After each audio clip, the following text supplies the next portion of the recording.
اللہ تمہاری اولاد کے بارے میں تم کو ارشاد فرماتا ہے کہ ایک لڑکے کا حصہ 2 لڑکیوں کے حصے کے برابر ہے، اور اگر اولاد میت صرف لڑکیاں ہی ہوں یعنی 2 یا 2 سے زیادہ تو کل ترکے میں ان کا 2/3 ہے، اور اگر صرف ایک لڑکی ہو تو اس کا نصف ہے،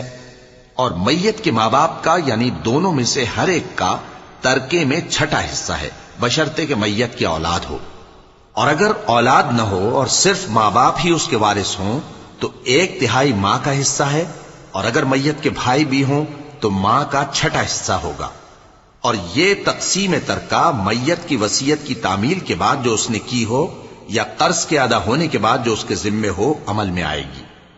تم کو معلوم نہیں کہ تمہارے باپ دادوں اور بیٹوں اور پوتوں میں سے فائدے کے لحاظ سے کون تم سے زیادہ قریب ہے؟ یہ حصے اللہ کے مقرر کیے ہوئے ہیں اور اللہ سب کچھ